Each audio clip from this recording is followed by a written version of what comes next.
آپ کو پتا ہے آج کلفٹن کے علاقے میں آؤ, بلڈنگ دیکھ کے اندازہ ہو جاتا ہے سارے پیسے والے رہتے ہیں بھائی, 10 کروڑ کا فلیٹ ہے. ادھر بنگلے والے رہتے ہیں, یہ بڑے علاقے والے لوگ ہیں. غریب علاقے میں جاؤ تو گھر دیکھ کر پتا چل جاتا ہے کہ مکین غریب ہے. دنیا میں مکان دیکھ کر مکین کا اندازہ ہو جاتا ہے.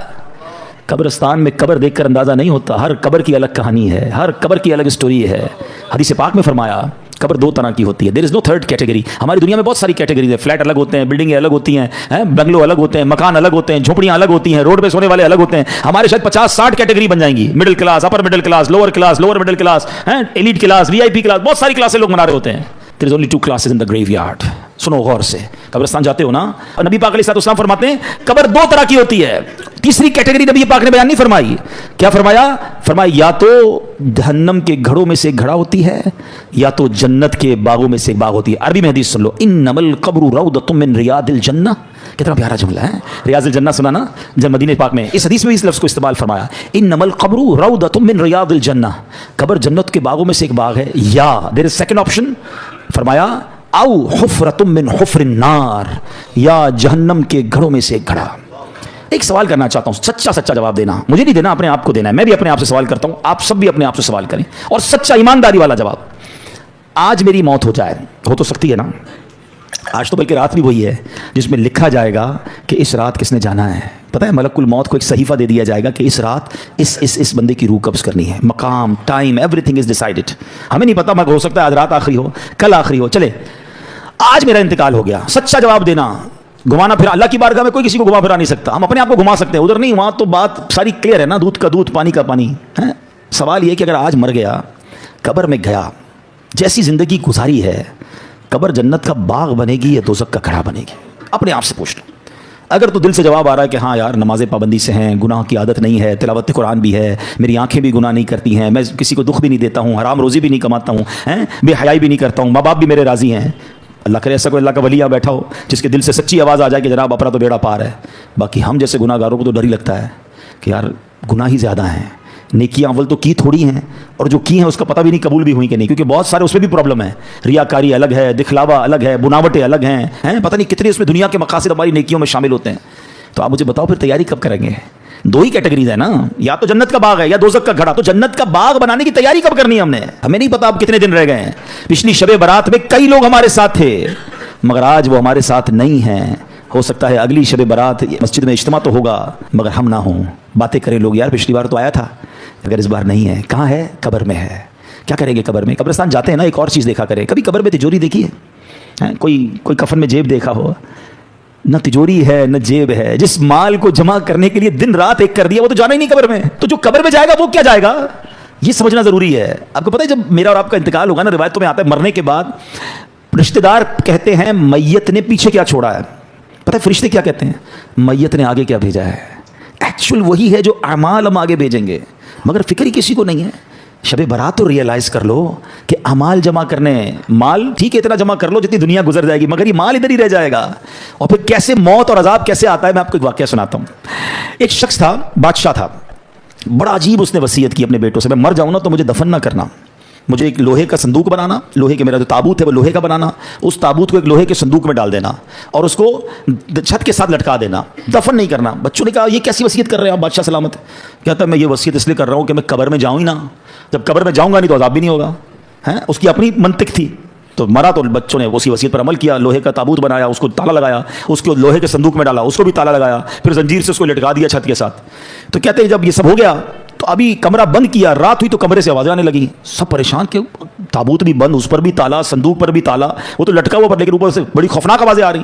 ڈرتے ڈرتے صندوق کھولا, تابوت کھولا, تو دیکھ کر حیران رہ گئے کہ اس تابوت میں اس بادشاہ کی لاش کے اوپر ایک سانپ بیٹھا ہوا ہے, اس کے چہرے کو کاٹ رہا ہے. کوئی جگہ نہیں تھی, کوئی سوراخ نہیں تھا, وہ کیسے پہنچا اندر؟ سب حیران. اب جناب بڑی مشکل سے سانپ کو نکالا, اس کو مارا, پھر صندوق کو بند کیا, پھر لٹکا دیا. جیسے تیسے کر کے رات گزر گئی. اگلی رات پھر کمرے سے آوازیں آنے لگیں. پھر جا کے جب صندوق کھولا, تابوت کھولا, تو اس سے بڑا سانپ اس کی صندوق میں موجود تھا جو اس کو کاٹ رہا تھا. اللہ اکبر. پھر اس سانپ کو باہر نکالا, سانپ کو مارا, پھر تالا لگایا, پھر لٹکا دیا. اگلی رات پھر آوازیں. جب دیکھا تو پتہ چلا کہ اب تو اندر آگ بھڑک رہی ہے. اب بچوں کو سمجھ آ گئی کہ ہم کچھ بھی کر لیں یہ عذاب ہی ہے, اس سے چھٹکارا نہیں ہے. وہ بادشاہ کی لاش کو نکالا اور قبر میں دفنا دیا. اے میرے پیارے اسلامی بھائیوں، یہ سمجھنی ہے بات. ہو رہی ہے عمر بسلے برف کم، چپکے رفتہ رفتہ دم بدم. برف والے کو بیچتے ہوئے دیکھا ہے؟ برف جس کے ہاتھ میں ہو اس کو بڑی ٹینشن ہوتی ہے. ایک بزرگ کہتے ہیں میں نے زندگی کا راز ایک برف والے سے سیکھا. ایک برف والا تھا. اب تو برف کم بکتی ہے، مگر پہلے آج سے کچھ سال پہلے تو بڑی بکتی تھی. رمضانوں میں اب بھی بکتی ہوگی. تو وہ کیا کہتا ہے؟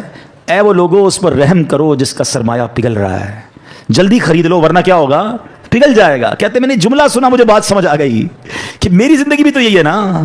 ہم سب کی زندگی میں کوئی ایک برف کی ہمیں سب کو ایک بلاک دے دیا گیا. برف پگھل رہی ہے، کبھی بھی ختم ہو جائے گی. کسی کی کل ختم ہونی ہے، کسی کی مہینے میں ختم ہو جائے گی. تو شاعر کیا خوب بات سمجھا رہے ہیں. ہو رہی ہے عمر مثل برف کم، چپکے رفتہ رفتہ دم بدم. سانس ہے ایک راہ روئے ملک عدم، دفعتن ایک روز یہ جائے گا تھم. ایک دن مرنا ہے آخر موت ہے، کر لے جو کرنا ہے آخر موت ہے. آخرت کی فکر کرنی ہے ضرور، جیسی کرنی ویسی بھرنی ہے ضرور. عمر ایک دن یہ گزرنی ہے ضرور، قبر میں میت اترنی ہے ضرور. ایک دن مرنا ہے آخر موت ہے، کر لے جو کرنا ہے. ہاں، لوگ کہتے ہیں میرا کوئی کچھ نہیں بگاڑ سکتا. ارے یہ تو زندگی موج کرنے کے لیے ملی ہے. میں تو ابھی بہت سارے پلان ہیں، میرے بڑے ارادے ہیں. شاعر کہتا ہے کر لے جو کرنا ہے آخر موت ہے. مرنا پڑے گا اور مرنے کے بعد اپنی کرنی کا پھل بھگتنا پڑے گا. یہ جو عالم برزخ ہے نا، ہمیں نظر نہیں آتا. آپ کہتے ہیں ہم تو قبرستان جاتے ہیں، کوئی چیخو پکار تو آتی نہیں. عذاب کی آواز، یہ اللہ کے راز ہوتے ہیں. اللہ کسی کسی کو دکھا دیتا ہے. قرآن کیا کہتا ہے؟ وَمِن وَرَائِهِمْ بَرْزَخٌ إِلَىٰ يَوْمِ يُبْعَثُونَ. اور ان کے آگے ایک رکاوٹ ہے اس دن تک جس دن وہ اٹھائے جائیں گے. اب یہ موت سے قیامت تک کا جو عرصہ ہے نا، جب ہم مریں گے نا، اور قیامت تک یہ مٹی کے نیچے گزرا تو وہ قبر ہے. کسی کو شیر نے کھا لیا تو اس شیر کا پیٹ جو ہے نا وہ اس کے لیے قبر ہوگی. کوئی سمندر میں ڈوب گیا تو وہی قبر سمجھی جائے گی. تھوڑے دنوں پرانی بات ہے نا، $2.5 دے کر گئے تھے نا سمندر کے اندر. کتنے پیسے خرچ کیے؟ کروڑوں روپے. ہزاروں فٹ نیچے گئے کیونکہ وہاں موت لکھی تھی. یعنی کروڑوں روپے خرچ کر کے اس جگہ پہنچے کہ جہاں موت لکھی ہوتی. انسان پہنچتا ہے وہاں پر. ہاں، ہمارا وقت بھی ڈیسائیڈڈ ہے، ہماری جگہ بھی ڈیسائیڈڈ ہے. ایک بار حضرت سلیمان علیہ السلام کا واقعہ ہے کہ آپ کے ساتھ ایک آپ کا ساتھی بیٹھا تھا، ملک الموت آئے. حضرت سلیمان کی ہواؤں پر بھی حکومت تھی، آپ کے چرند و پرند پر بھی حکومت تھی. تو ملک الموت آئے اور اس بندے کو بڑا گھور کے دیکھ رہے تھے. ملک الموت تو چلے گئے تو حضرت سلیمان نے کہا کہ پتہ یہ کون تھے؟ کہ کون تھے؟ کہ ملک الموت تھے. کہ لگتا ہے حضرت میری روح قبض کرنے آئے تھے، آپ کی تو ہواؤں پہ حکومت ہے، آپ جلدی سے ہوا کو حکم دیں مجھے یہاں سے اٹھا کر ہند میں لے جائے. تو آپ نے دعا کر دی، وہ بندے کو ہوا اڑا کے لے گئی. تھوڑے دنوں بعد ملک الموت پھر آئے. حضرت سلیمان علیہ السلام نے کہا تم اس دن کیوں گھور رہے تھے؟ کہا حضرت میں پریشان، میں اس لیے گھور رہا تھا کہ میرے پاس یہ لکھا ہوا تھا کہ تھوڑی دیر بعد مجھے اس بندے کی روح ہند میں قبض کرنی ہے. بندہ آپ کے پاس بیٹھا ہے. بات آئی سمجھ؟ دعا کر کے وہاں پہنچایا گیا اور وہاں روح قبض کی گئی. وہ جملہ سنتے ہو نا، پہنچی وہیں پہ خاک جہاں کا خمیر تھا. ہم وہاں پہنچیں گے. یہ سمندر کے اندر گئے نہیں تھے، ان کو بلایا گیا تھا، ان کا وقت پورا ہوا تھا. جنہوں نے واقعہ پڑھا ہوگا، آج سے کچھ دنوں پرانی بات ہے، جہاز کے اندر کسی کی موت ہوتی ہے، کسی کی جنگل میں موت ہو جاتی ہے. ہم اللہ سے دعا کرتے ہیں ہمیں عافیت والی موت دینا. اے اللہ، ڈوبنے والی، پھٹنے والی، جانوروں کے ذریعے پرخچے اڑنے والی، بم دھماکے والی موت نہیں. اے اللہ میں ایمان والی، عافیت والی، ہمارے مقدر میں مدینے والی موت لکھ دے. اے اللہ جب آخری وقت آئے ہم مدینے پہنچ جائیں، آقا کے جلووں میں، آقا کے قدموں میں، روضہ رسول کو دیکھتے ہوئے، درود پاک پڑھتے ہوئے، عشق رسول میں روتے ہوئے ہمارا دم نکل جائے. نجم کی اے خدا آرزو ہے یہی، عاشق زار کی آبرو ہے یہی، موت کے وقت سر ان کے قدموں میں ہو.